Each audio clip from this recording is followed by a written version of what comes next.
10% प्रति वर्ष पर 3 वर्ष के लिए किसी राशि पर साधारण ब्याज और चक्रवृद्धि ब्याज के बीच का अंतर 93 है। तो राशि क्या होगी दोस्तों? हमने इसके नियम बताए हैं कि 10% का जो अर्थ होता है वो 1/10 होता है।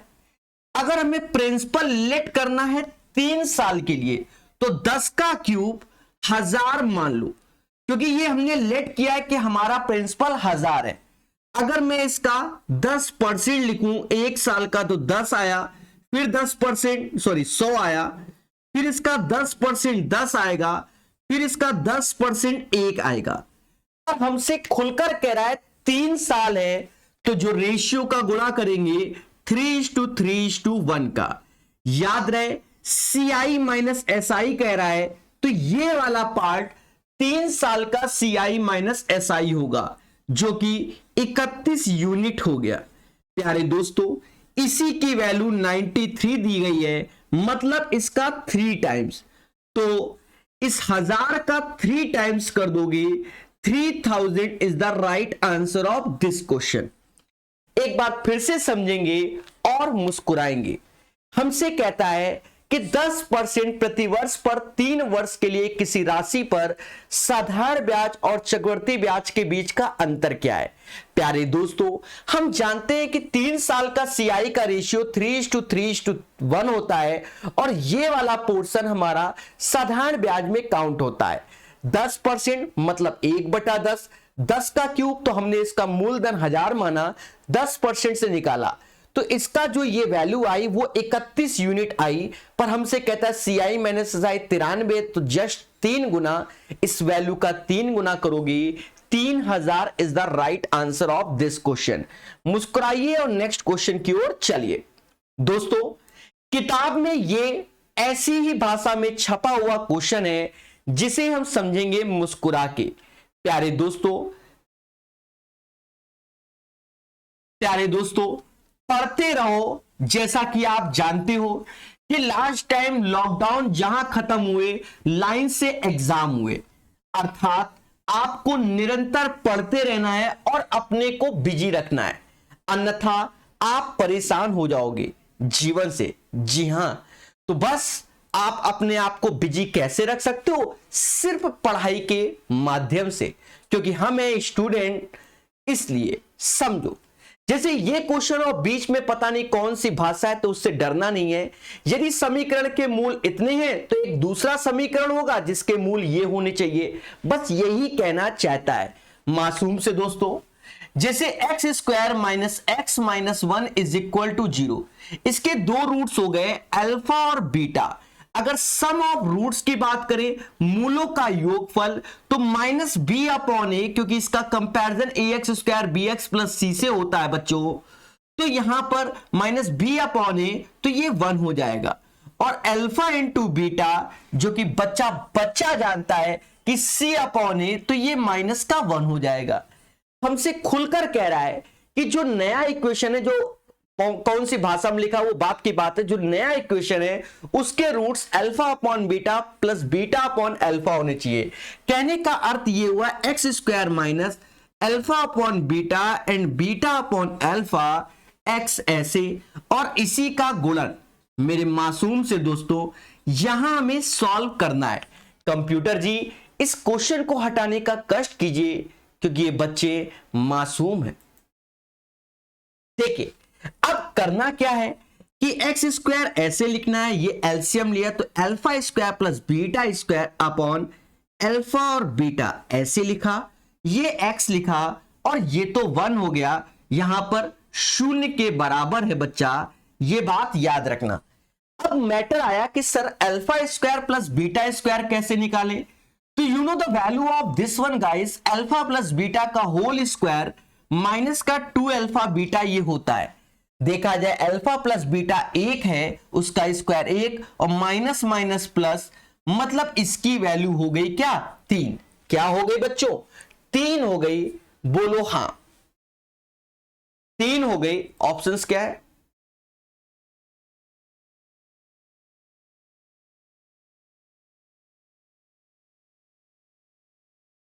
चले, तो हमारी बातों को आप लोग मोहब्बत से समझ रहे हैं। एक सेकंड रुकना मेरे मासूम से दोस्तों, एक सेकंड रुकना, ठीक है। चले, तो ये था। अब आप देखिए सब कुछ सही है, तो ये एक्स स्क्वायर ऐसे, alpha square plus beta square की वैल्यू हो गई 3x, बट ये अल्फा बीटा की वैल्यू -1 है, तो माइनस माइनस ये प्लस हो जाएगा और +1 इज इक्वल टू 0। कितने प्यार से इसका आंसर निकाला है मुस्कुरा के। जी हां दोस्तों, ईमानदारी से बताइए कि सर खुशी मिली, आपने मोहब्बत से बताया। गलत कह रहे हैं लौकुश जी, ज्ञानेन जी, राम जी, जल्दी बताइए। चलिए, तो नेक्स्ट क्वेश्चन देखेंगे और मुस्कुराएंगे। याद रहे आज के सेट दमदार है और मोहब्बत से मजा आएगी धीरे धीरे पढ़ने में। नेक्स्ट क्वेश्चन आपके स्क्रीन के सामने है, जरा इसको ट्राई करना और इस समाज को बताना कि आंसर आएगा।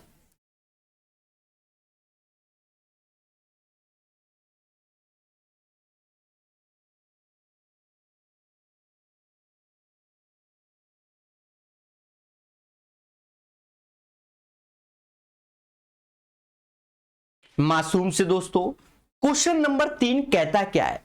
एक 10 वर्ष के लड़के को अपने पिता से 50,000 रुपए प्राप्त हुए। मतलब एक लड़का है, ये लड़का है,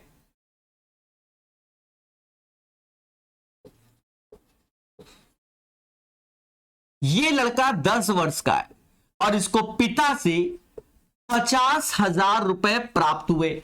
हमें कोई तकलीफ नहीं। फिर हमसे कहता है ये एक ट्रस्ट में जमा कर दिए गए, मतलब जो 50,000 रुपए थे वो ट्रस्ट में जमा कर दिए।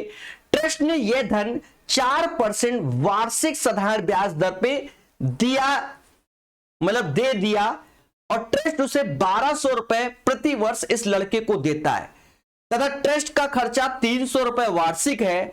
18 वर्ष की आयु में उस लड़के को कितना मिला? खेला हो गया 10 वर्ष से 18 वर्ष तक, यहां पर 8 वर्ष का खेला हो गया, जिसमें रेट ऑफ इंटरेस्ट 4% का था। पर ट्रस्ट इस बच्चे को देता कितना रुपए था? 1,200 रुपए तो देता ही था ट्रस्ट, और 300 रुपए अपना भी खर्चा लगाता था। टोटल 8 साल तक ट्रस्ट ने यह भी खेला। अब इस चीज को समझेंगे मगर प्यार से। क्वेश्चन हटा देते हैं, समझो। मैं ये बालक हूं, मेरे पिता ने मुझे 50,000 रुपए दिए, मैं 10 वर्ष का था, तो मैं क्या करूं 10 वर्ष में 50,000 का? तो वो पैसा मुझसे एक ट्रस्ट में जमा करा दिया गया। कहा गया कि जब आप 18 वर्ष की आयु के हो जाएंगे तब आपको पैसा मिल जाएगा। ट्रस्ट कहता है कि भैया हम 4% रेट ऑफ इंटरेस्ट के साथ 8 वर्ष के लिए रखेंगे। ट्रस्ट हमें 1,200 रुपए देता है पर मंथ, मतलब पर ईयर, 8 साल तक दिया, और 300 रुपए वो अपना भी खर्चा लगाता है हमारे पैसे से। समझो मगर प्यार से। देखा जाए तो ये 50,000 का 32% हमें एक तरीके से ब्याज मिलेगा। कितना मिलेगा? 8 चौका 32%। परसेंटेज से 2 जीरो गए, काट दो, 2 जीरो ऐसे रखो, 32 पंजा 160, मतलब हमें 16,000 रुपए ब्याज के रूप में मिला। पर ट्रस्ट ने हमसे क्या किया? ट्रस्ट ने 1,500 रुपए पर एनम खर्चा किया। 1,200 हमें दिए, 300 खुद रखे, तो 1,500 गुणे 8 मतलब 12,000 तो ट्रस्ट ने खेल लिया। कहने का मतलब हमें ब्याज 16,000, 12,000 खेला हो गया, मतलब हमारे लिए जो ब्याज में पैसा बचा होगा वो 4,000 रुपए ब्याज में बचा होगा। मतलब ट्रस्ट हमें 50,000 तो देगा ही देगा, साथ ही साथ ये बचा हुआ 4,000 रुपए भी देगा, तो 54,000 रुपए हमें रिटर्न करेगा। तो ये इसका आंसर है मासूम से दोस्तों। बड़े प्यार से, मोहब्बत से हमने इसको समझाने की कोशिश की है। समझ गए ना भाई? तुम्हारे पास 50,000 थे, तुमने किसी ट्रस्ट में जमा कर दिया 18 वर्ष की आयु तक, उसके बाद मिलेगा, तो 8 वर्ष 4% तो 32%, 16,000 मिलना था। पर एनम ट्रस्ट क्या करता था, 1200 आपको देता, 300 रुपए खर्चा मेंटेन करता था। मतलब 8 साल में 12,000 उसने कम कर दिए, तो 16 में 12 गए, 4,000 ये और 50 वो देगा, 54,000 रुपए मिलेंगे। सोचो मगर प्यार से। जी हां प्यारे दोस्तों, चौथा नंबर क्वेश्चन अच्छा क्वेश्चन है। कहीं ना कहीं आपको प्रकाश अवस्थी ऐप में जो हमने कोर्स प्रोवाइड किया है वहां 10 नंबर सिस्टम के वीडियो डाल दिए हैं, तो उसमें आप इस टाइप के रिमाइंडर के सारे क्वेश्चन सॉल्व कर सकते हैं। मोहब्बत से बताएंगे ये रिमाइंडर वाला क्वेश्चन, बहुत मोहब्बत से पढ़ना पड़ेगा हमें इन सेट को। प्यारे दोस्तों धैर्य रखिए, चीजों को सीखिए।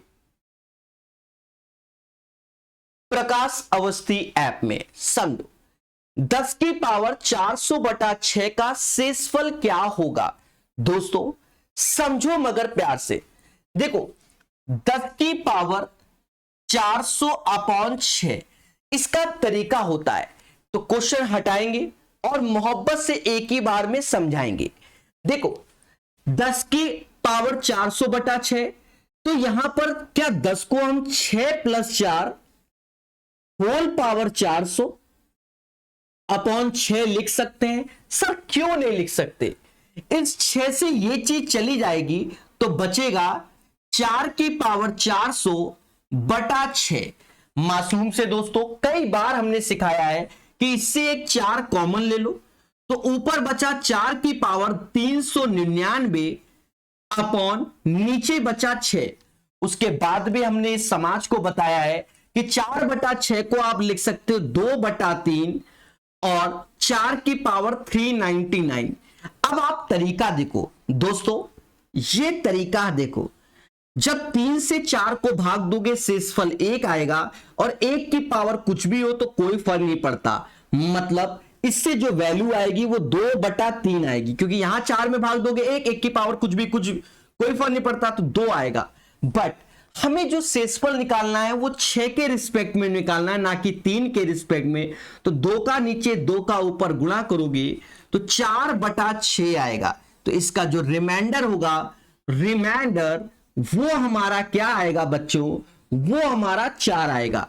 प्रकाश अवस्थी ऐप में नंबर सिस्टम के 10 वीडियो हैं, उसमें 2 वीडियो सिर्फ रिमाइंडर पे ही सिखाए गए, जो आप लोगों को कोर्स हमने दिया है 50 रुपए, और कुछ लोगों ने 2-4 लोगों ने 100 रुपए में लिया है। ठीक है, डिस्काउंट ऑफर दे रखा है। तो प्यारे दोस्तों ये चीज आप सीख गए होंगे, उन नंबर सिस्टम के वीडियो को जरूर देखिए, खुशी मिलेगी। तो ये बढ़िया तरीका है, आज के सेशन में हो सकता है 1-2 बार और आए। चलिए चौथे के बाद 5वां नंबर क्वेश्चन लगाएंगे मगर प्यार से। जी हां, हर चीज मोहब्बत से बताई जाएगी। इसको दोबारा क्या मैं रिपीट कर देता हूं, क्योंकि कुछ बच्चे ऐसे क्वेश्चन में कंफ्यूजन में रहते हैं, क्योंकि वो मासूम से बच्चे हैं। देखो 10 की पावर 400/6, 10 को हम लिख सकते हैं 6 + 4/6, इससे ये चला जाएगा, 4 की पावर 400/6 आएगा। एक 4 निकाल लो, 4 की पावर 399/6, 2 से भाग दे दो, 2/3, 4 की पावर इतना। अब 3 से इसमें भाग दोगे शेषफल 1 आएगा। अब 2/3 देखा गया, नीचे हर 6 होना चाहिए, क्योंकि 6 के रिस्पेक्ट में शेषफल चाहिए, तो 2 का नीचे 2 का ऊपर 4/6, 4 इसका शेषफल। ठीक है, चलिए क्वेश्चन नंबर 5 को लगाना और मुस्कुराना। जी हां मासूम से दोस्तों, मुस्कुराना।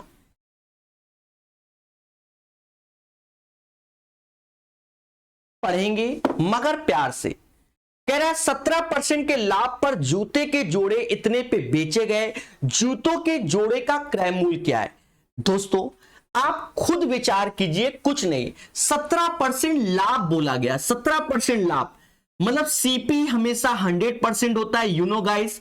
17% लाभ मतलब 117% की वैल्यू हमसे खुलकर कह रहा है 2223 है, ये खुलकर बोला गया। आप 7 9 9 7 63, इससे ये पूरा का पूरा 19 बार में जाएगा, मतलब 1% बराबर 19 के हो जाएगा। और सीपी हमेशा 100%, 2 ठो जीरो और लगा दो, 1900 आंसर आएगा।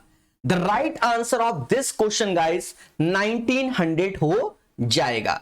जी हां, तो दोस्तों आशा है आपको इस चीज को सीखकर एक खुशी मिली होगी। तो 1900 इज द राइट आंसर। चलिए नेक्स्ट क्वेश्चन की ओर। 5 के बाद छठा पढ़ेंगे और मुस्कुराएंगे।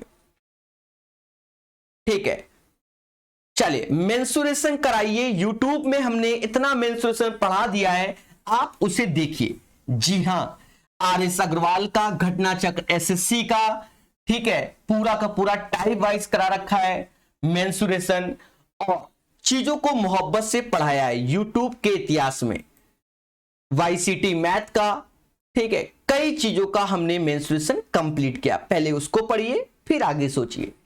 कहता है शिक्षक के 5 खाली पद थे, उम्मीदवारों की संख्या 23 हो गई है, परंतु इन 5 पदों में से 2 पर अनुसूचित जाति के आरक्षित क्षेत्र थे, परंतु पूरे उम्मीदवार में अनुसूचित जाति के 7 उम्मीदवार थे। तो कितने प्रकार से इन 5 उम्मीदवार को चुनाव किया जा सकता है? प्यारे दोस्तों, यह क्वेश्चन एक अच्छा क्वेश्चन है और कॉम्बिनेशन का क्वेश्चन है, मतलब संचय का क्वेश्चन है। समझो, शिक्षक के 5 वैकेंसी खाली थे और 23 उम्मीदवार थे। कितने थे? 23 उम्मीदवार थे। 23 उम्मीदवार में 7 अनुसूचित थे और 16 जो भी हो उसके थे, अकॉर्डिंग टू द क्वेश्चन। तो उम्मीदवारों की संख्या 23 थी, परंतु इन 5 में से 2 पद अनुसूचित जाति के आरक्षित थे, मतलब रिजर्व थे। कहने का मतलब, तो देखा जाए टोटल कैंडिडेट 7 थे अनुसूचित जाति के, पर 2 रिजर्व थे, तो 7 में से 2 तो यहां चॉइस करना ही करना है। अब बच्चे हमें 3 चॉइस करना है, तो इन 16 में से 3 लेंगे तो 16 में से C3 आएगा। ये इसका एक तरीका होता है। मैं आपको दोबारा, तिबारा, चौबारा, पचबारा मोहब्बत से बताने के लिए तैयार हूं, आपको सिर्फ समझना है। सर कैसे? समझो, टोटल वैकेंसी निकली 23 लोगों की, 7 उसमें अनुसूचित जाति के थे और 16 अदर जाति के थे। हमसे यह कहा गया कि 2 कैंडिडेट तो फिक्स हैं अनुसूचित जाति के, मतलब 7 में से 2 तो हमें लेना ही लेना है, ये फिक्स है।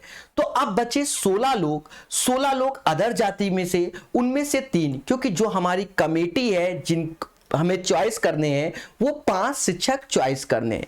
मासूम से दोस्तों इसे सॉल्व करना होगा, मगर प्यार से। सर कैसे करेंगे? देखो, हमने बताया है कि 7 C2, तो 7 सीढ़ी पे खड़े हो, 2 सीढ़ी उतरो, तो 7 पे उतरोगे और 6 पे उतरोगे।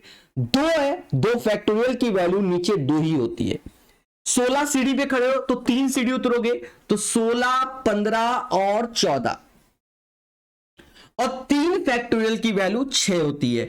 प्ले लिस्ट में जाना यूट्यूब के, प्यारे दोस्तों वहां पड़ा हुआ है परम्यूटेशन कॉम्बिनेशन, वहां हमने मोहब्बत से बताया भी है।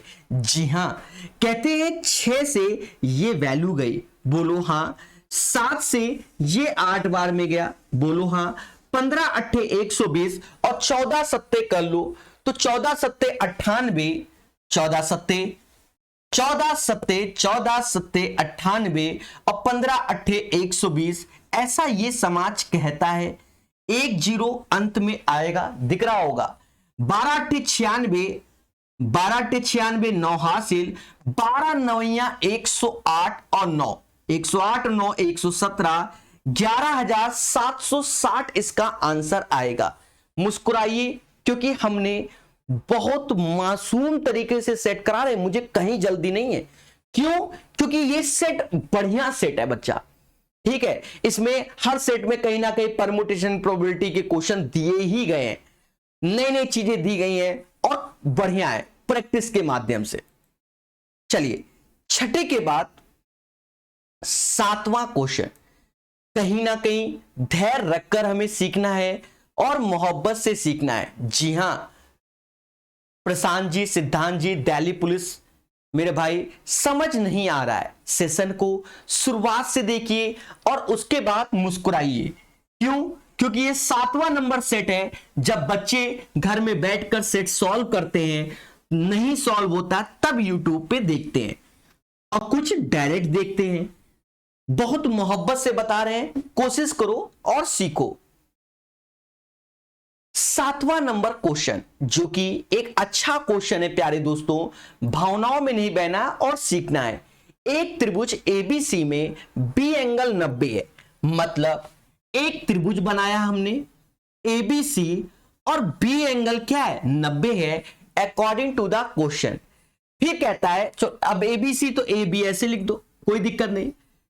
सॉरी ये सी होगा, क्योंकि बी 90 है तो आगे पीछे एसी लिख सकते हो।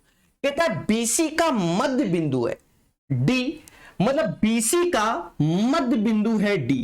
कहने का अर्थ यह हुआ, अगर ये वैल्यू हमने ऊपर वाले को x माना तो ये भी x हो जाएगा, क्योंकि दो बराबर भागों में डिवाइड हो जाएगा।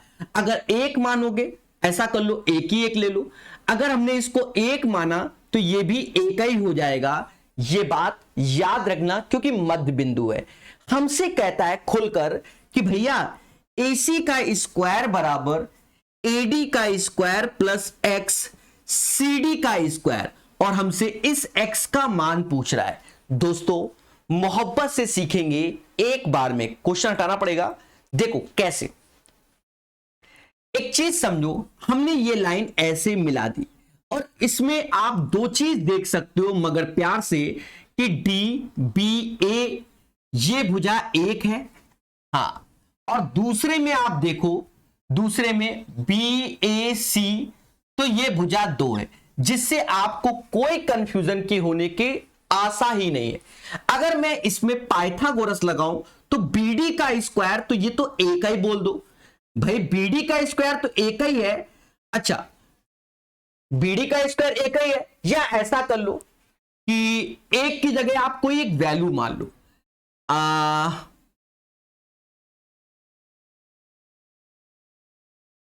चलो एक ही रखो, कोई नहीं, ठीक है। हाँ अभी एक ही रखो, जो होगा बाद में देखा जाएगा, कोई दिक्कत नहीं। इसमें पाइथागोरस लगाओ। दोस्तों कैसे लगता है पाइथागोरस, AD का स्क्वायर बराबर AB का स्क्वायर प्लस BD का स्क्वायर, बोलो हाँ। इसमें लगाओ AC का स्क्वायर बराबर AB का स्क्वायर प्लस BC का स्क्वायर। यहां पर देखो AC और AD बराबर में आ रहे हैं, अर्थात इसे घटाओ, ये कैंसिल हो गए। तो अब घटाओगे तो AD स्क्वायर दिख रहा है ना, माइनस AC स्क्वायर ऐसे आया, और BD का स्क्वायर माइनस BC का स्क्वायर हो गया। अब एक चीज देखो मासूम से दोस्तों, जो BD की वैल्यू है, जो BD की वैल्यू है और जो BC की वैल्यू है, तो जो BC की वैल्यू है वो 2 गुना है BD की वैल्यू से, बोलो हाँ। इसका अर्थ आप ऐसे समझो कि जो BD है वो CD के बराबर है और हाफ ऑफ द BC है। ये बात समझ में आ रही है कि नहीं आ रही है? आप लाइव देखो, ये BD 1 है, ये 2 है, ये 1 1 है, तो BD बराबर CD के, और 2 गुना ये है, मतलब इनकी वैल्यू आधा है BC के, बोल दो हाँ। क्या मैं यहां CD दिख रहा है तो BD को क्या मैं CD का स्क्वायर लिख सकता हूं? क्यों लिख सकते हो? क्योंकि दोनों बराबर हैं। और क्या मैं BC को 2 गुना CD लिख सकता हूं? सर लिख सकते हो, और स्क्वायर कर दो 4 CD का स्क्वायर। मासूम से दोस्तों, तो आप देखो हमें चाहिए AD स्क्वायर ऐसे, ये घटेगा तो 3 आएगा, तो 3 ऐसे हो गया CD का स्क्वायर बराबर AC के स्क्वायर। ये एक रिजल्ट था जिसे मोहब्बत से प्रूव किया गया, मतलब इस x की वैल्यू 3 आएगी। टाइम नहीं लगा, वो सिर्फ समझाने में और हमें बोर्ड पे ध्यान देने में टाइम लगा। एक बार इसको रिपीट करेंगे, ये एक अच्छा क्वेश्चन है। जी हां, चलिए पढ़ते रहिए। विशाल सिंह जी, लौकुश जी, मैसेज पढ़ लिया मैंने, ठीक है, समझेंगे। पहले इस क्वेश्चन को देखो एक बार, सभी लोग इस क्वेश्चन को देखो। एक त्रिभुज ABC में B 90 पर है, D मध्य बिंदु है BC का। तो देखा जाए जो BD की वैल्यू है वही CD होगी, और बीडी वैल्यू सीडी की होगी और हाफ ऑफ द बीसी की होगी। ये बात आप लोग समझ गए होंगे दोस्तों। फिर हमने क्या किया, इसमें पाइथागोरस लगाया। एडी का स्क्वायर एबी का square plus BD same as it is यहां लगा दिया कि एसी का स्क्वायर एबी का स्क्वायर बीसी घटा दिया दोनों को, तो एडी से ये चला गया, ये कैंसिल। अब बीडी का स्क्वायर माइनस बीसी, बीडी को हम सीडी लिख सकते हैं तो चिपका दिया, और बीसी को 2 गुना सीडी का स्क्वायर तो ये कर दिया। उसके बाद solve, x is equal to 3। चलिए डायरेक्ट के चक्कर मत पड़िएगा, मोहब्बत से सीखिएगा आज का सेट। 8वां नंबर क्वेश्चन, बहुत अच्छा क्वेश्चन है, बहुत अच्छा क्वेश्चन है प्यारे दोस्तों। 8वें नंबर क्वेश्चन में हम 3 स्टार लगाकर सीखेंगे, और आसान क्वेश्चन है, ऐसा नहीं कि टफ है।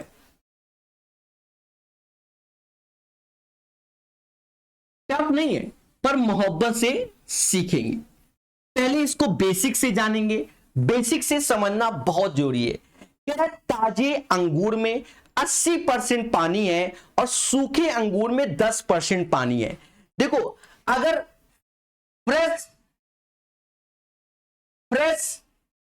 अंगूर, तो चलो फ्रेश अंगूर लिख देते हैं, या ताजे अंगूर,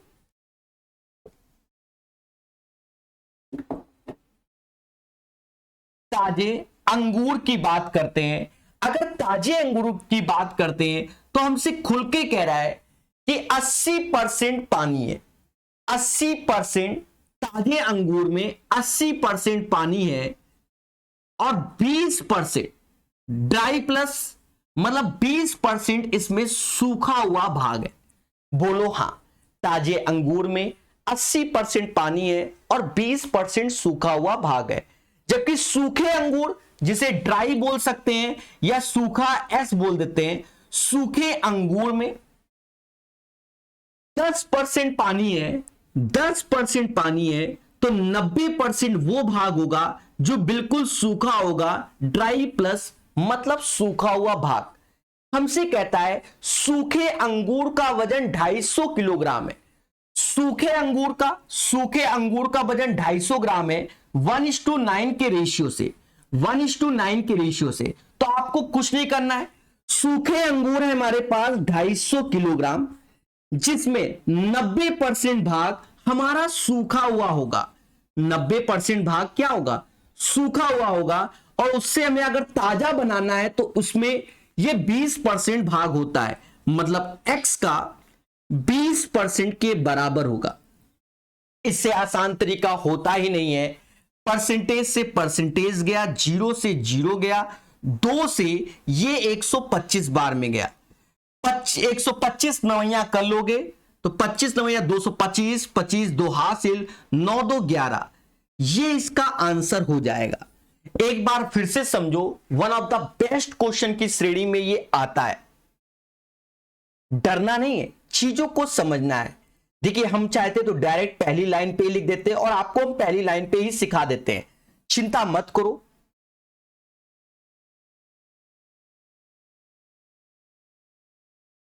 सभी लोग पहली लाइन से ही सीखो। ताजे अंगूर में 80% पानी है, तो 20% क्या होगा, सूखा भाग, मतलब x का 20% सूखा भाग। अरे बोलो, ये भाषा भूल जाओ। ताजे अंगूर में 80% पानी है तो 20% क्या होगा, सूखा भाग होगा ना, तो x का 20% सूखा। सूखे अंगूर में 10% पानी है तो 90% वो भाग होगा जो सूखा होगा। सूखा मतलब 250 का 90% x के 20% के बराबर, तो x बराबर 1125। इससे आसान तरीका होता ही नहीं है। 8 के बाद 9वां पढ़ेंगे। ये भी क्वेश्चन एक अच्छा है, मतलब जो सेट नंबर 7 और 8 आज हम जो कराने वाले हैं मासूम से दोस्तों, विश्वास रखो दोनों अच्छे सेट हैं, बहुत कुछ सीखने को मिलेगा। बहुत कुछ नहीं, बहुत कुछ सीखने को मिलेगा। धैर्य रखना होगा, चीजों को समझना होगा। कहता क्या है, मूल बिंदु पर बिंदु इतने का प्रतिबिंब ज्ञात कीजिए, मतलब रिफ्लेक्शन। जब हमने प्रकाश अवस्थी ऐप में आपको बैक से सेट कराए 50 49 48 47 ऐसे करके लगातार चल रहा है, तो वहां पर भी कई बार रिफ्लेक्शन के क्वेश्चन आए। ये क्वेश्चन कोऑर्डिनेट ज्योमेट्री के होते हैं। समझो प्यारे दोस्तों, इसमें क्या है दोस्तों, ये एक्स एक्सिस है और ये वाई एक्सिस है। ये एक्स एक्सिस है और ये वाई एक्सिस है। एक्स एक्सिस है और वाई एक्सिस। मूल बिंदु, तो मूल बिंदु तो ये है, तो रिफ्लेक्शन अभी कैसे होगा वो बात की बात है। हमसे कह रहा है 3,-2, मतलब 3,-2, तो x बराबर 3 ये आएगा और y बराबर -2 ये आएगा, मतलब ये पॉइंट होगा 3,-2। मेरी बात को समझो मगर प्यार से। अब इसका रिफ्लेक्शन, तो मूल बिंदु, तो अब ये रिफ्लेक्शन ऐसे होगा। क्यों? क्योंकि ये पॉइंट यहां से यहां आएगा, रिफ्लेक्ट होगा जब, और मूल बिंदु तो यू नो गाइस 0 0, ये मूल बिंदु के कोऑर्डिनेट होते हैं। अब यहां 3 है तो यहां -3 होगा, क्योंकि दोनों को जोड़ोगे तो 0 आएगा। यहां -2 है तो यहां पर ये 2 होगा, क्योंकि मूल बिंदु से पास हो रहा है तो ये 0 होगा। इन दोनों को जोड़ो तो 0, इन दोनों को जोड़ो 0। समझ गए ना? एक बार फिर से समझो। हमसे कहता है, बहुत अच्छे से बता रहा हूं मैं, इससे आसान तरीका होता नहीं है। कह रहा है मूल बिंदु पर बिंदु इतने का प्रतिबिंब क्या है, तो हमने x बराबर 3, y बराबर -2, तो ये पॉइंट आ गया जिसमें 3,-2 कोऑर्डिनेट हो गया। अब मूल बिंदु से जा रहा है, मतलब 0 0 से पास हो रहा है, तो जो डिस्टेंस ये आएगी वही डिस्टेंस ये आएगी। तो करना क्या है, अब यहां 0 0 है तो ये मध्य बिंदु हुआ, तो 3 और -3 का योग 0 और 2 और -2 का योग 0, तो यहां 3 था तो उधर -3 हुआ, यहां -2 है तो उधर 2 हुआ, क्योंकि मूल बिंदु में तो मिड पॉइंट 0 0 है। समझदार के लिए इशारा काफी। चलिए दोस्तों, 10वां नंबर क्वेश्चन, जी हां 10वां नंबर क्वेश्चन एक एवरेज का क्वेश्चन है, सीखेंगे मगर प्यार से। चलिए यूपीएसआई करा दो, देखेंगे, कराएंगे, धैर्य रखो, संयम रखो। मेरे प्यारे दोस्तों, सब कुछ तो अभी पॉसिबल नहीं है, पर कराएंगे धीरे धीरे, ठीक है। अभी बहुत जल्दी यूट्यूब में ग्रुप डी का सेट 25 तक हो गए, तो 5 सेट बचे हैं, वो कंप्लीट जहां हो जाएंगे तो यूपीएसआई पर भी फोकस कर दिया जाएगा। जी हां, एक आदमी बिंदु ए से बी की दूरी 40 किलोमीटर प्रति घंटे की गति से तय करता है और बी से ए की दूरी 60 किलोमीटर प्रति घंटे की गति से वापस लौटता है। पूरी यात्रा के दौरान उसकी औसत गति क्या होगी? प्यारे दोस्तों, आप जानते हो कि 2xy upon x plus y इसकी एवरेज स्पीड हो जाएगी। यहीं पर रख लो कि 2 × 40 × 60 और दोनों का योग 100। 2 0 से 2 0 काट दो, 6 चौक 24 दूना 48, 48 इसका आंसर आया। ठीक है, हमने वाईसीटी मैथ पढ़ाई हुई है यूट्यूब में, और हमने मासूम से बच्चों को बताया कि 40 और 60 का आप एलसीएम ले लो। 40-60 का एलसीएम ये समाज 120 कहता है। 40 से भाग दोगे ये 3, 60 से 2, दोनों केस में ये डिस्टेंस समान होगी, तो इसका डबल कर दोगे 240 और इन दोनों को भाग दोगे 5 से, 48 आंसर आएगा। खुशी तो मिल रही होगी, एक बार सच सच बताना।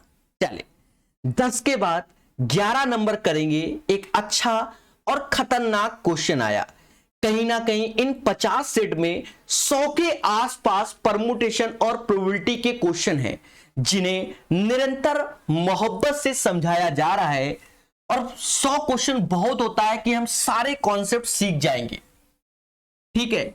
इन हर सेट में 1 या 2 क्वेश्चन, तो मतलब 2 या 3 क्वेश्चन दिया हुआ है हर सेट में। जैसे ये दूसरा क्वेश्चन आ गया आज के सेट में, कहता है 52 पत्तों की एक ताश की गड्डी में से 3 पत्ते खींचे जाते हैं। यदि 2 डिजिट कार्ड है तो यहां मैटर है, ताश में जो नंबरिंग होती है वो 2 3 4 5 6 7 8 9 10 और सबके 4-4 कार्ड होते हैं। अगर हम डिजिट कार्ड की बात करें, डिजिट कार्ड जिसे हम नंबर्ड कार्ड भी बोलते हैं, तो वो 36 कार्ड होते हैं। कितने होते हैं? 36 कार्ड होते हैं। और ऑनर कार्ड की बात करें, ऑनर कार्ड इक्का बासा बेगी गुल्ला, इक्का बासा बेगी गुल्ला, तो इसी को हम ऑनर कार्ड बोलते हैं। इक्का बासा बेगी गुल्ला, तो वो 16 होते हैं। अगर आपसे फेस कार्ड कह दे तो वो 12 होते हैं। मेरी बात को समझ रहे हो कि नहीं? तो 52 पत्तों की ताश की गड्डी से 3 पत्ते खींचे गए। यदि 2 डिजिट कार्ड है, 2 डिजिट कार्ड है, तो बच्चा 36 में से 2 निकालने होंगे। बोलो हां, तभी तो ये डिजिट कार्ड हुए। और एक काले रंग का ऑनर कार्ड है। अब ये जो 16 पत्ते हैं, इसमें 8 काले होंगे और 8 लाल होंगे, क्योंकि बराबर बढ़ जाते हैं। जैसे 36 से तो 18 लाल होंगे, 18 काले होंगे। तो यदि फिर कहता है एवं काले रंग का ऑनर कार्ड होने की प्रायिकता, तो मासूम से दोस्तों आप खुद समझदार हैं कि 8 काले होंगे और 8 लाल होंगे। तो 8C1 यहां से प्रायिकता। टोटल कार्ड है 52 और उससे 3 लिए गए। एक चीज और एक इंफॉर्मेशन को पहले ध्यान से देखिए, धैर्य पूर्वक देखो। ताश की गड्डी में 52 पत्ते होते हैं। 52 पत्ते में से 26 पत्ते ब्लैक होते हैं, यानी काले होते हैं, और 26 रेड होते हैं। बोलो हां। देखा ये जाए, जो ब्लैक होते हैं वो हमारा किसका होता है? वो हमारा क्लब और स्प्रेड। हिंदी भाषी याद रखना, क्लब को चिड़ी बोलते हैं, स्प्रेड को हुकुम बोलते हैं, ठीक है। और रेड वाले जो होते हैं वो हमारा होता है डायमंड और हार्ट, मतलब ईंट का पत्ता, और लाल पत्ता हार्ट मतलब पान का पत्ता। ये चीज होते हैं। सभी के 13-13 पत्ते होते हैं। जी हां, देखा जाए अगर नंबर कार्ड या डिजिट कार्ड बोला जाए तो वह 36 होते हैं। नंबरिंग 2 3 4 5 6 से होती है 10 तक, तो नचौ को 36। ऑनर कार्ड 16 होते हैं, इक्का बासा बेगी गुल्ला। और उसमें अगर आपसे फेस कार्ड कह दे तो एस को हटा देंगे तो 12 फेस कार्ड होते हैं। हमसे इस क्वेश्चन में जो बोला गया उसको समझते हैं। हमसे क्या कहता है उसको देखिए। 52 पत्तों की ताश की एक गड्डी से 3 पत्ते खींचे गए, 2 डिजिट कार्ड है, तो 36 में से 2 डिजिट कार्ड हो गए। फिर कहता है एक ऑनर कार्ड जो कि काला होना चाहिए, तो 8 काले होंगे, 8 लाल, उनमें से एक निकालेंगे, 8C1। और कितने पत्ते थे? 52C3। मासूम से दोस्तों अभी खतरा बना हुआ है। यहां पर एक जबरदस्त कैलकुलेशन है और जो कि आपको करनी ही पड़ेगी। दुनिया की कोई ताकत नहीं रोक सकती, उस कैलकुलेशन को बचा नहीं सकती। अब समझो कैलकुलेशन को। इतना करने के बाद तो खेला है। 36 नंबर वाली सीढ़ी पे खड़े हो, 2 सीढ़ी उतरना है, तो 36 और 35 पे उतरोगे। नीचे 2 है, 2 फैक्टोरियल की वैल्यू 2। 8 नंबर की सीढ़ी पे और 1 उतरना है, तो 8 ही आएगा। नीचे 52 नंबर की सीढ़ी पे हो तो 52 51 50 और 3 है, तो 3 फैक्टोरियल की वैल्यू 6 होती है। 3 फैक्टोरियल की वैल्यू 6 होती है। जी हां मेरे प्यारे दोस्तों, 2 से ये 4 बार में गया, 4 से 13 चक्कू 52, ये 13 बार में गया। बोलो हां मेरे प्यारे दोस्तों। 3 से ये 12 बार में गया, 3 से 17 त्याएं 51 बार में गया। बोलो हां मेरे प्यारे दोस्तों। 5 से ये 7 बार में गया, 5 से ये 10 बार में गया, 2 से 5 बार में, और ये 3 बार में गया।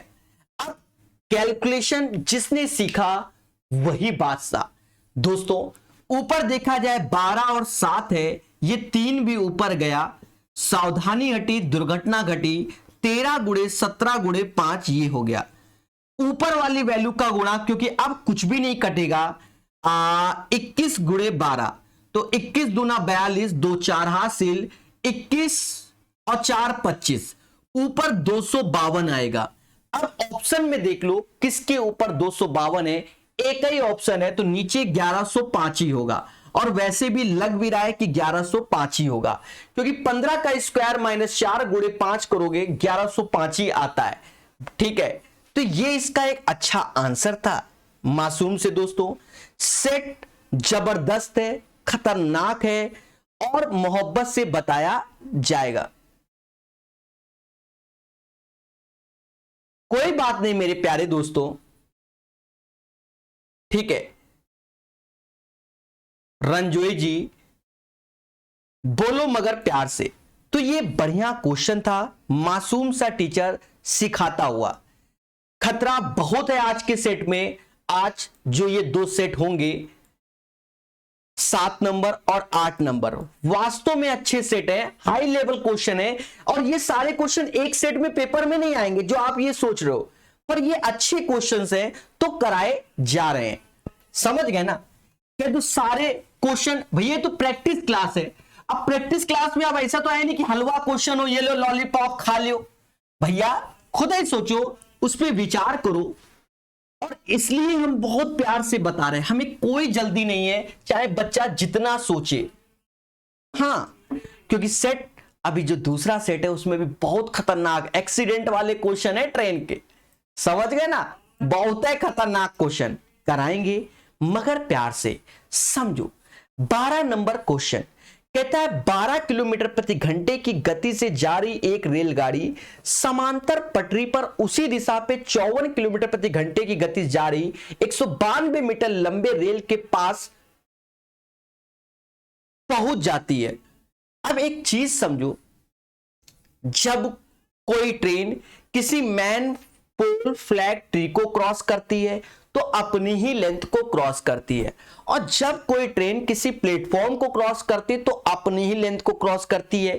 पर इस क्वेश्चन में दो ट्रेन है तो दोनों की ही लेंथ होगी।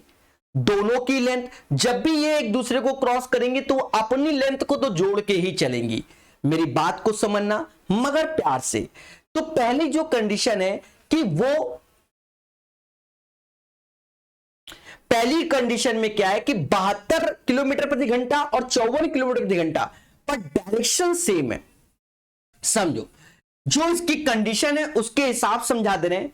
अगर हम पहला केस लेते हैं, केस 1, समझो, लिख के आराम से बताएंगे। केस 1 में सेम डायरेक्शन है, तो पहली स्पीड 72 है, दूसरी 54 है, पर सेम डायरेक्शन है तो स्पीड का अंतर लेते हैं, जो कि 18 किलोमीटर प्रति घंटा, 18 किलोमीटर प्रति घंटा, और एक घंटे में 3600 सेकंड होते हैं।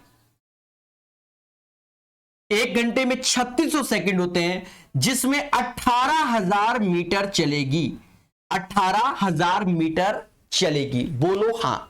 और इसे पूर्णतः 1.5 मिनट में पार कर लेती है। 1 मिनट में 60 सेकंड होते हैं और 1.5 मिनट में 90 सेकंड होते हैं। तो 90 सेकंड जो डिसाइड करेगा वो दोनों ट्रेन की लेंथ को डिसाइड करेगा।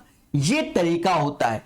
वाईसीटी मैथ और आरएस अग्रवाल हमने यूट्यूब में पढ़ाया है, सब में ऐसे ही सिखाया है। देखो, 2 जीरो से 2 जीरो काटो, बहुत आराम से बताऊंगा, मुझे कोई जल्दी नहीं। बच्चा कितना भी कहे कि सर वाई दिस कोलावरी तेज बताओ, जल्दी ही नहीं। जब किसी टीचर को तो मोहब्बत से बताएगा। ये 5 आ गया, 36 पंजा। देखा जाए 90 का इधर गुणा करोगे, 90 का इधर करोगे, 9 पना 45, 450। एक ट्रेन की लेंथ हमें दी गई है इस समाज में जो कि 192 है। तो दूसरे ट्रेन की लेंथ क्या होगी भाई? 192 इसमें घटाओगे तो 258 आ जाएगा। मतलब इस क्वेश्चन का राइट आंसर ए वाला हो जाएगा। पर ऑप्शन में नन ऑफ दीज भी है तो उसके साथ भी खेलेंगे। पहले बोलो हां। समझो, केस 1 को समझते हैं। दोनों सेम डायरेक्शन में है तो स्पीड का अंतर आएगा 18 किलोमीटर प्रति घंटा, तो 18,000 मीटर 3600 सेकंड में। 1 सेकंड में 5 मीटर, 90 सेकंड, क्योंकि 1.5 मिनट को 90 सेकंड बोलते हैं। लेंथ जोड़ देंगे 450। पहली ट्रेन 192 लेंथ दी गई, दूसरे की 258, क्योंकि दोनों को जोड़ोगे 450 आएगा। तो प्यारे दोस्तों, चीजों को समझो और अच्छे से जानो। जी हां,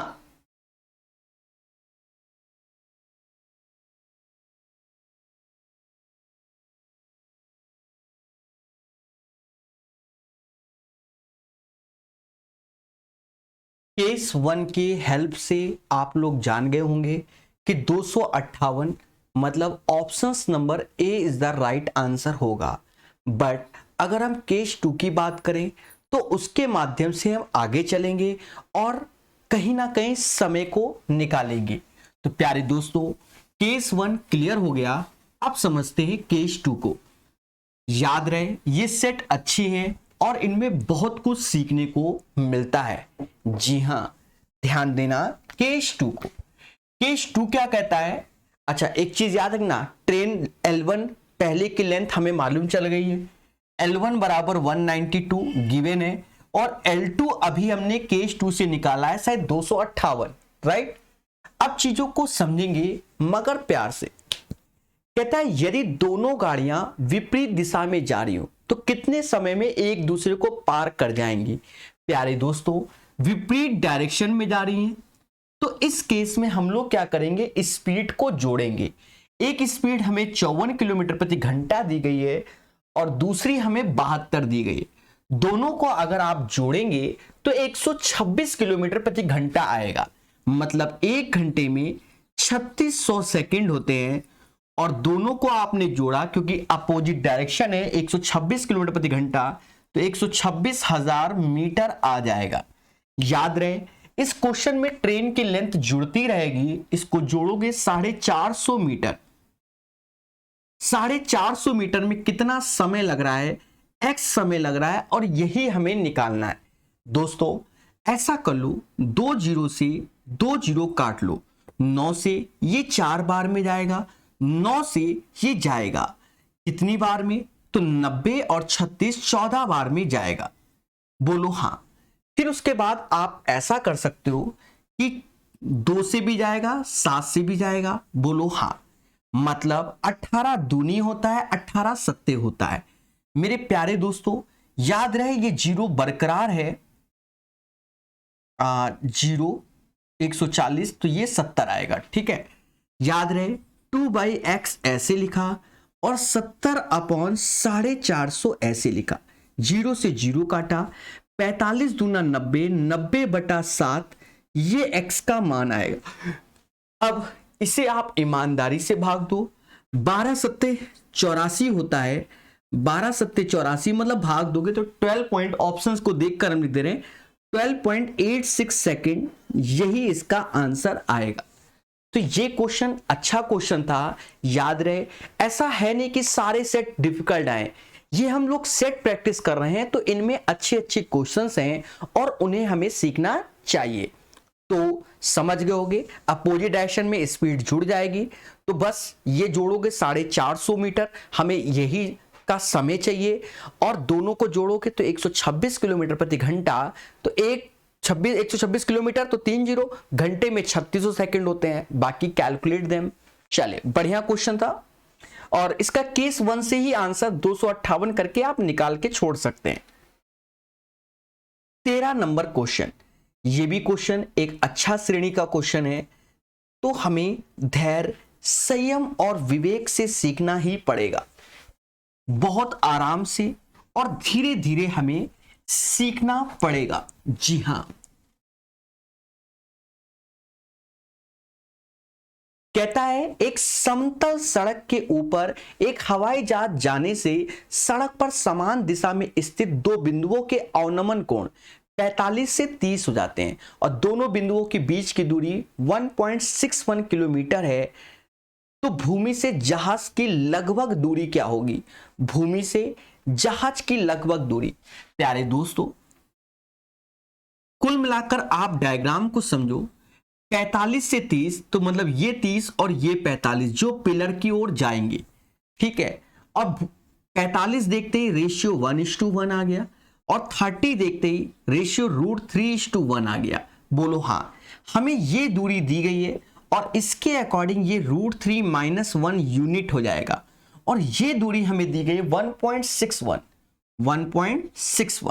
कहने का अर्थ ये हुआ कि √3 को हम लिख सकते हैं 1.732 - 1 यूनिट की वैल्यू हमें दी गई है 1.61 किलोमीटर। बोलो हाँ, इसको घटाओगे 0.732 यूनिट की वैल्यू जो होगी वो 1.61 आएगी। बोलो हाँ, हमें जो चाहिए वो 1 यूनिट की वैल्यू चाहिए। दोस्तों अगर यहां दशमलव हटाओ तो ये हट के 0 आ गया। आपको कुछ नहीं करना, 1610 में 732 का भाग देना है, वो भी ईमानदारी के साथ, क्योंकि क्वेश्चन ही ऐसा है कि सावधानी हटी दुर्घटना घटी। चीजों को समझना, 732 से भाग दोगे, 7 दूनी मतलब 2 दूना 4 हो गया, ये 6 हो गया और ये 14 हो गया। बोलो हाँ। तो यहां पर 6 आएगा, 10 में से ये 4 आएगा बच्चों, और यहां 146, तो ये 2 हो गया पॉइंट। अब यहां 0 लगाओगे तो नियरेस्ट में इसका जस्ट डबल, तो 2.2 approx is the right answer आएगा। तो याद रहे ये एक अच्छा क्वेश्चन श्रेणी का है और 2.2 ऑप्शन में भी है। फिर से समझो क्वेश्चन को एक बार अच्छे से। कहता है एक समतल सड़क के ऊपर एक हवाई जहाज से सड़क पर समान दिशा में स्थित 2 बिंदुओं के अवनमन कोण 45 और 30 डिग्री है। मतलब जब हम अवनमन कोण की बात करते हैं तो ये 45 है बच्चा और ये 30 है, सॉरी ये 30 है। तो अल्टरनेट एकांतर कोण से ये 30 यहां आएगा, 45 यहां आएगा। अब कह रहा है दोनों जहाज के बीच के, दोनों बिंदुओं के बीच की दूरी 1 मील है। 1 मील को 1.61 बोलेंगे। अब 30 से 45 हुआ तो 45 के रेशियो 1:1 होते हैं और 30 के √3:1 होता है। 50 बार यूट्यूब में बताया है हमने और हर जगह बताते हैं। हाइट एंड डिस्टेंस करके सर्च कर लेना और पढ़ लेना। देखा ये जाए तो √3 - 1 1.61, मतलब ये √3 - 1 1.61 के, √3 की वैल्यू 1.732 - 1 यूनिट। तो ये, तो यहां से हमें अब इससे भाग देकर 1 यूनिट की वैल्यू चाहिए। तो you know guys 2.2 is the right answer of this question. प्यारे दोस्तों 14 नंबर क्वेश्चन लगाएंगे मगर प्यार से। याद रहे सेट नंबर 7 और 8 दोनों वास्तव में अच्छे सेट होंगे। धीरे धीरे करके हम लोग सीखेंगे और मोहब्बत से पढ़ेंगे।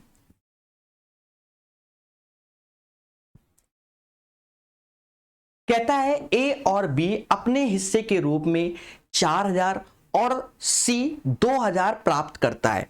मतलब ए 4000 और बी भी 4000 और सी 2000। तो ये सिंपल सा क्वेश्चन हो गया। 4000 4000 और ये 2000। अगर हम इसका रेशियो लेंगे तो 2:2:1 आएगा। हमसे क्वेश्चन में कहता है कि सी बी ए को क्या मिला। तो सी बी ए को आप अगर बात करेंगे तो सी को 1 मिला, बी को 2 मिला और ए को 2 मिला। यही इसका आंसर होगा 1:2:2। जी हां प्यारे दोस्तों 14 के बाद 15 नंबर सीखेंगे। कहता है यदि एक जनसंख्या का मानक विचलन 5 है तो प्रसरण क्या होगा। देखिए आप अच्छे जानते हैं कि मानक विचलन को स्टैंडर्ड डिविएशन बोलते हैं, जिसे हम सिग्मा से डिनोट करते हैं और उसकी वैल्यू 5 है। हमसे कह रहा है वेरिएंस को सिग्मा स्क्वायर बोलते हैं बच्चा, और इस 5 का स्क्वायर करेंगे तो 25 इज द राइट आंसर। मतलब हमें ये चीज निकालना था और वेरिएंस मतलब प्रसरण। तो इस क्वेश्चन का आंसर 25 आएगा। जी हां प्यारे दोस्तों 16 नंबर क्वेश्चन। धैर्य, संयम और विवेक से हम लोग पढ़ेंगे और चीजों को जानेंगे।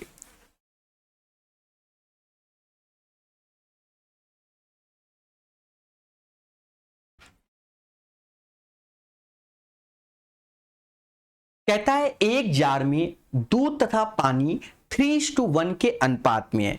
कोई एक जार है जिसमें दूध और पानी का अनुपात 3:1 है। दूध और पानी, ये जार है जिसमें मिल्क और वाटर का रेशियो है बच्चों वो 3:1 है अकॉर्डिंग टू द क्वेश्चन।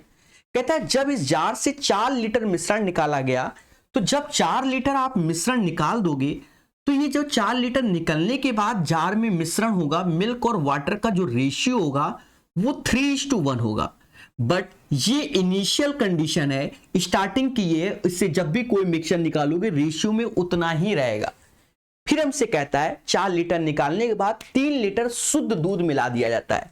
मतलब इस मिक्सचर में 3 लीटर शुद्ध दूध मिलाने से रेशियो आता है 4:1। देखा जाए मिलाया गया है दूध, वो भी 3 लीटर मिलाया गया, और वाटर जो पहले था वही अभी भी है, इससे कोई तकलीफ नहीं प्यारे दोस्तों। तो 3 से 4 हो गया, मतलब 1 यूनिट की वैल्यू 3 लीटर हो गई। 3 से 4 1 यूनिट बराबर 3 लीटर हो गया। जी हां प्यारे दोस्तों, तो मिश्रण में पानी की प्रारंभिक मात्रा क्या थी। एक चीज देखो, जब 1 यूनिट बराबर 3 लीटर हो गया तो ये तो 4 यूनिट है, तो ये 16 लीटर के हो गया, बोलो हाँ। स्टार्टिंग में जाएंगे तो 4 लीटर जोड़ दो तो ये मिक्सचर हो जाएगा 20 लीटर, 4 बराबर 20 के तो 1 बराबर 5 के, तो स्टार्टिंग में मिक्सचर में पानी की मात्रा 5 लीटर थी। ये एक सेकेंड प्यारे दोस्तों, एक मिस्टेक हो गई, 1 बराबर 3 लीटर, 3 1 4, 4 बराबर 12 लीटर हो गया, 4 जोड़ोगे तो ये 16 लीटर होगा और ये कम करोगे तो ये 4 लीटर होगा। एक बार फिर से समझा देते हैं, समझो। एक पतीला था जिसमें मिल्क और वाटर का रेशियो 3:1 था, हमें कोई तकलीफ नहीं, इससे 4 लीटर मिक्सचर को निकाल लिया तो मिल्क और वाटर का रेशियो 3 और 1 होगा। हमसे कहता है 3 लीटर दूध मिलाया गया तो रेशियो 4 और 1, तो वाटर वाटर सेम हो गया, तो 3 से 4 अंतर आया 1 यूनिट बराबर 3 लीटर, तो 3 और 1 होता है 4, 4 बराबर 12 लीटर, 4 बराबर 12 क्योंकि 1 बराबर 3, उस टाइम शायद हमने 16 लिख दिया था, बस वही मिस्टेक थी। तो 12 में 4 जोड़ोगे तो शुरुआत में 16 आएगा। अब 3 और 1 4, 4 बराबर 16 के तो 1 बराबर 4 के, तो स्टार्टिंग में जो दूध था बच्चा वो प्रारंभ में 4 लीटर था। जी हाँ प्यारे दोस्तों, तो 16 के बाद 17 पढ़ेंगे और मोहब्बत से जानेंगे। प्यारे दोस्तों, प्रकाश अवस्थी ऐप में जो आपको हमने कोर्स प्रोवाइड किया है नंबर सिस्टम का, इस टाइप के सारे क्वेश्चन, अब इसमें इकाई का अंक निकालना है, ठीक है। तो ये सब टेक्निक आपको वहां पर प्रोवाइड कर दी गई है, आप वहां से भी पढ़ सकते हैं। कहता है 1 फैक्टोरियल 2 फैक्टोरियल 3 फैक्टोरियल और 100 फैक्टोरियल के योगफल में इकाई का अंक क्या होगा। दोस्तों एक चीज समझो, जैसे कि कोई वैल्यू होती है 5 फैक्टोरियल, उसकी वैल्यू 120 होती है, 6 फैक्टोरियल 720 होती है, 7 फैक्टोरियल 50-40 होती है, मतलब इधर से जितना भी जाएगा उसकी इकाई का अंक 0 होगा, ये तो फिक्स है। तो ये जो इतनी बड़ी वैल्यू है इतने में कभी ख्याल नहीं रखना है, क्यों? इसमें जो होगा जैसे 1 फैक्टोरियल 1 होता है, 2 फैक्टोरियल 2 होता है, 3 फैक्टोरियल 6 होता है और 4 फैक्टोरियल 24 होता है। उसके बाद 5 फैक्टोरियल से सभी के इकाई के अंक 0 आएंगे, तो इकाई के अंक यहां से डिसाइड हो जाएंगे बच्चों, बस इतने से ही डिसाइड होगा। 6 4 10 12 1 13, मतलब इस क्वेश्चन का आंसर आएगा 3।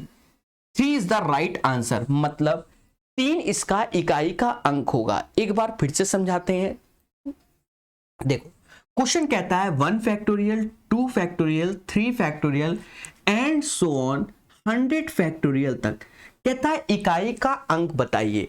एक बात को समझो मासूम दोस्तों, हम जानते हैं कि 1 फैक्टोरियल 2 फैक्टोरियल 3 फैक्टोरियल 4 फैक्टोरियल ऐसे लिख दिया, 5 फैक्टोरियल और 5 से लेकर 100 फैक्टोरियल। हम जानते हैं कि यहां पर जो 5 फैक्टोरियल आ गया है तो 5 फैक्टोरियल की वैल्यू 120, 6 की 720, ऐसे करके आगे चला जाएगा, मतलब इधर से जो इकाई का अंक चलेगा वो 0 चलेगा। अब 24 तो 24 का 4 आएगा, 6 का 3 मतलब 3 फैक्टोरियल मतलब 6 का 3 फैक्टोरियल की वैल्यू 6, 2 फैक्टोरियल की 2 और ये 1, इसको जोड़ो 6 4 10 3 13, इकाई का अंक 3 आएगा। जी हाँ प्यारे दोस्तों, ये चीज हमें सीखनी है, वो भी मुस्कुरा के। 17वें के बाद 18वां नंबर क्वेश्चन। प्यारे दोस्तों, हमने इनकी बहुत अच्छी ट्रिक बताई है आपको, क्या कि 2 नियरेस्ट वैल्यू का अंतर ले लो। जैसे 42 और 63 का अंतर आप लोगे तो 21 आएगा। अब देखो 21 से 42 जाता है, 63 जाता है, पर उसके बाद की जो वैल्यू है वो 21 से नहीं जाती। तो अब 7 और 3 फैक्टर होता है 21 का, तो आप खुद देखो ऑप्शन में क्या 7 है कि 3 है, तो अगर 7 है तो वही आंसर, 3 है तो वही आंसर। समझो मगर प्यार से। जी हाँ प्यारे दोस्तों, एक एक चीज को हम समझेंगे जानेंगे।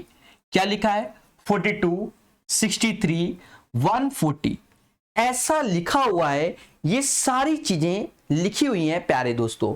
हमें यहां पर इसका क्या करना है, एचसीएफ लेना है, highest common factor, 2 nearest value का अंतर। इसका अंतर 21 आया, 21 से ये जाएगा बट ये नहीं जाएगा, तो 21 को ब्रेक कर दो, 3 और 7, तो ऑप्शन में देखो 3 है नहीं 7 है, तो 7 इसका एचसीएफ होगा। ये सारी वैल्यू 7 से डिविजिबल है, तो right answer of this question guys 7 आएगा, बोलो हाँ।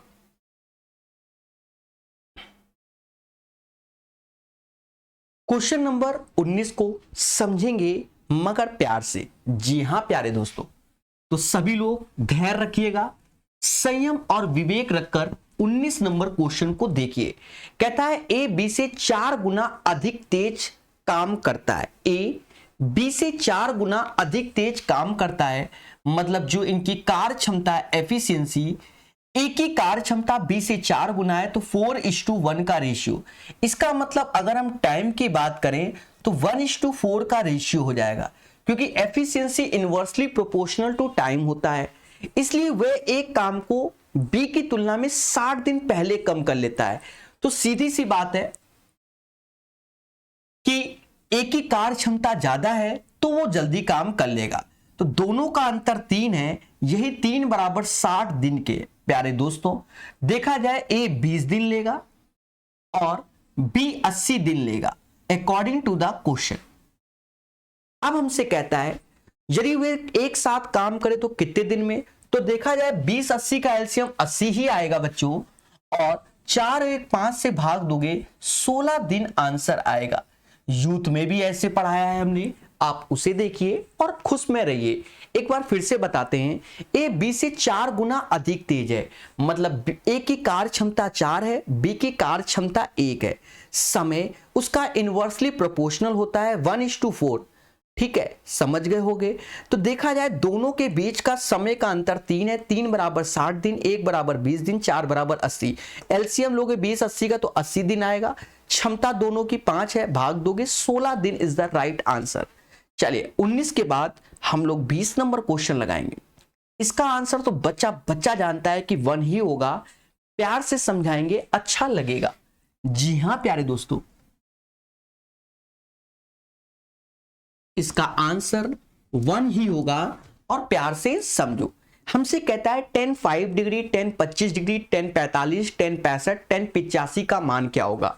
देखा ये जाए, हमसे जो बोल रहा है tan 5 बोल रहा है, tan 25 बोल रहा है, tan 45 बोल रहा है, tan 65 बोल रहा है और tan 85 बोल रहा है।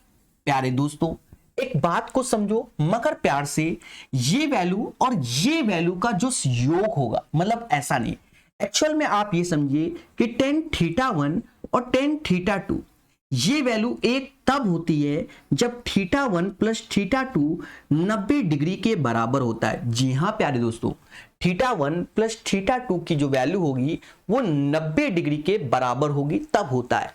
देखा जाए tan 5 है, tan 85, तो ये वैल्यू 1 हो गई, ये भी वैल्यू 1 हो गई, tan 45 की वैल्यू 1 हो गई। The right answer of this question प्यारे दोस्तों 1 आएगा, बोलो हां। जी हां। चलिए 21 नंबर क्वेश्चन एक अच्छे क्वेश्चन की श्रेणी में आता है, इसे हम धैर्य पूर्वक सीखेंगे, बहुत अच्छे से 21 नंबर क्वेश्चन को सीखेंगे, जिसे कहते हैं धैर्य पूर्वक। क्या कहता है क्वेश्चन, कहता है मेरी माता की उम्र मेरी उम्र की 2 गुनी है। मेरी माता की उम्र मेरी उम्र की 2 गुनी है। देखो इसमें कर लेते हैं, मेरी लिख लेते हैं, माता लिख लेते हैं। तो मेरी उम्र x है तो माता की 2x हो जाएगी अकॉर्डिंग टू द क्वेश्चन, बोलो हां। वह मेरे भाई से 20 वर्ष बड़ी है। कौन? माता। माता मेरे भाई से 20 वर्ष बड़ी है, तो भाई 2x माइनस 20 साल माता से छोटा हो जाएगा, बोलो हां। जब मैं पैदा हुआ अर्थात 0 वर्ष का था, तब मेरा भाई 5 वर्ष का था, मतलब मेरी और मेरे भाई की जो आयु है वो हमेशा 5 वर्ष के डिफरेंस में होगा। जिंदगी के बाद भी, जिंदगी के साथ भी अंतर 5 वर्ष का रहेगा, मतलब 2x माइनस 20 माइनस का x बराबर 5। देखा जाए x बराबर 25, मतलब मैं 25 साल का हो गया, माता 50 की हो गई, भाई 30 का हो गया। इस बात से हमें मालूम चल गया। फिर कहता है मेरी बहन मेरी माता से 24 वर्ष छोटी है, तो सिस्टर की बात कर रहा है। तो सिस्टर, माता 50 से 24 वर्ष छोटी, सिस्टर 26 साल की हो गई। फिर हमसे कहता है मेरी बहन मुझसे है, तो मेरी बहन मुझसे 1 वर्ष बड़ी है, क्योंकि मैं 25 साल का हूं और मेरी बहन 26 की है, तो 1 वर्ष बड़ी है। तो इस क्वेश्चन का आंसर 1 वर्ष आएगा, क्योंकि मेरी बहन मुझसे 1 वर्ष क्या है, बड़ी है, छोटी नहीं बड़ी है। एक बार फिर से समझो, मेरी माता की उम्र मेरी उम्र से 2 गुनी है। मेरी उम्र x है, अब लड़का हूं कि लड़की मुझे नहीं मालूम, मैं x हूं, मेरी माता 2x है। मेरा भाई मुझसे 20 मेरी माता से 20 साल छोटा है, तो वो 2x - 20 होगा। बोलो हाँ। अब देखा जाए, जब मैं पैदा हुआ तो मेरा भाई 5 साल का था, जैसे जैसे हम भी बढ़ेंगे भाई भी बड़ा होगा, दोनों की आयु का अंतर हमेशा 5 वर्ष होगा, ये बात याद रखना। तो 2x - 20 - x = 5, तो x = 20।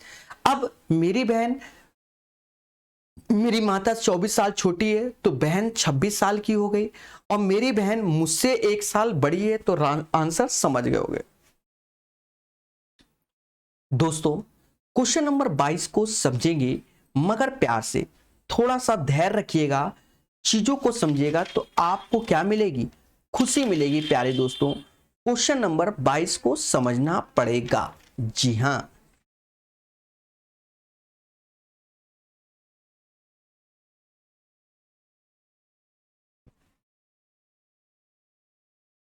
क्या कहता है, कहता है यदि इतना में x² + 2 से भाग देने पर शेषफल इतना आता है। ध्यानपूर्वक समझना, जैसे लिखता है x³ 5x² + 10k, और कह रहा है x + 2 से भाग देने पर शेषफल, सॉरी x² + 2 से भाग देने पर शेषफल -2x आता है। प्यारे दोस्तों, x³ को हम लिख सकते हैं x और x² लिख सकते हैं, ये 5x² और ये 10k लिख सकते हैं। अब आप एक चीज देखिएगा कि x² + 2 = 0k, तो x² = -2k। जी हां मेरे प्यारे दोस्तों, तो यहां पर x² जो कि -2k हो जाएगा, तो माइनस का 2x हो गया, यस या नो। अब यहां 5x² लिखा है, 5x² लिखा है, चीजों को समझना, यहां माइनस का 2x हो गया। अब लिखा है 5x², तो x² की वैल्यू -2, तो माइनस का 10 हो गया, और ये 10k ऐसे कह रहा है शेषफल माइनस का 2x है, तो ये वैल्यू -2x के बराबर, इससे ये कैंसिल हो जाएगा बच्चा, तो 10k = 10k, तो k = 1। इस क्वेश्चन का जो आंसर आएगा वो k का मान 1 हो जाएगा, तो 22 नंबर का आंसर 1 आएगा बच्चा। चीजों को समझो मगर प्यार से।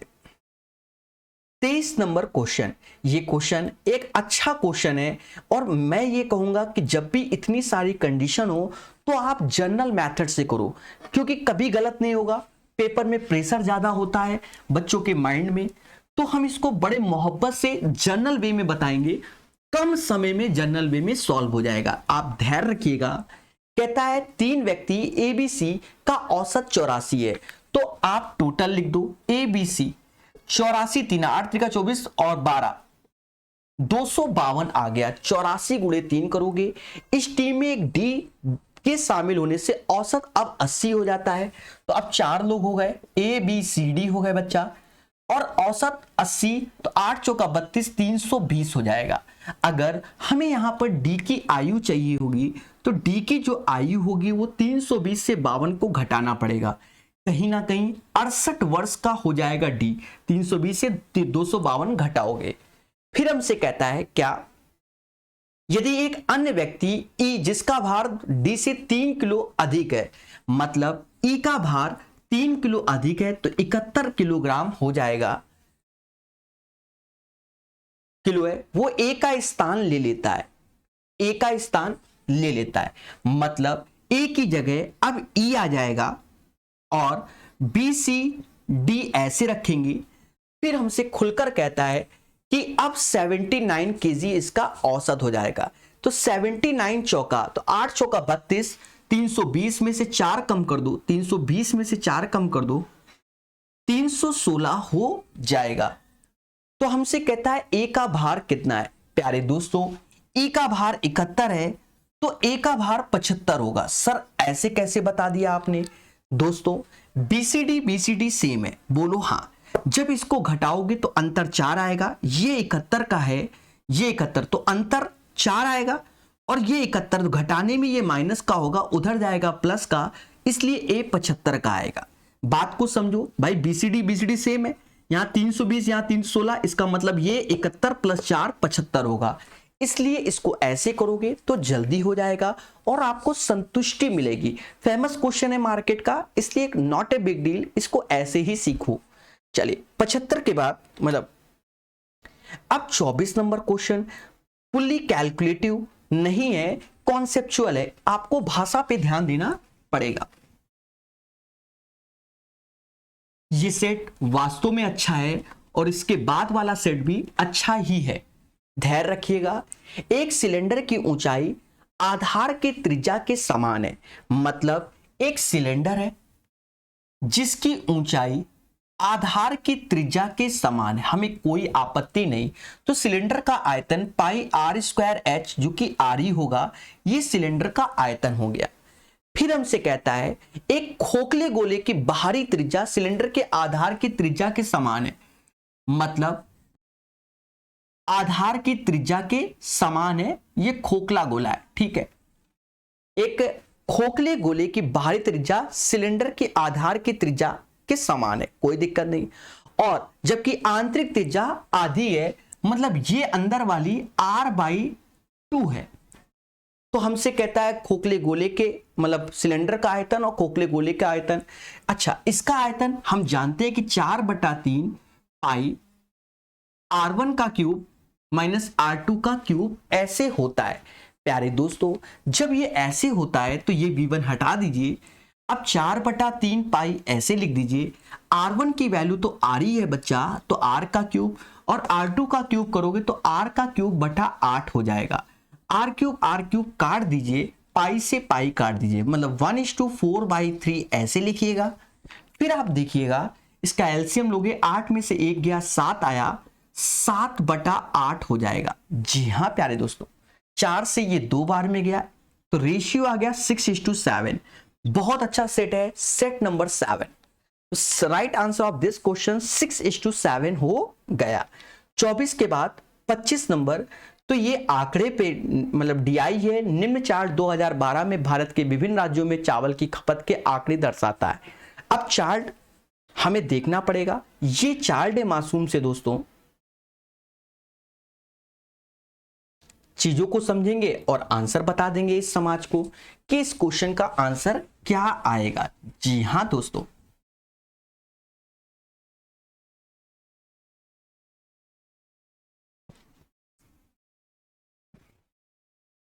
कहता है यदि 2012 में चावल की कुल खपत 2 लाख टन है तो अकेले चेन्नई में चावल की खपत कितनी होगी। प्यारे दोस्तों, चेन्नई में 30% है, अब 2 लाख का 30% निकालना होगा, वही इसका आंसर होगा। 2 लाख का 30% हमें निकालना पड़ेगा। देखा जाए परसेंटेज से 2 जीरो कैंसिल हो गए और उसके बाद गुणा कर दो तो 60,000 इज द राइट आंसर। इस क्वेश्चन का आंसर 60,000 टन आएगा। तो आशा है ये सेट आपको समझ में आया होगा। बीच में हल्का सा डिस्टरबेंस हुआ था तो उससे डरने की जरूरत नहीं है। कोशिश यही है कि मोहब्बत से पढ़ाना है, चीजों को सिखाना है। तो जय हिंद, जय भारत।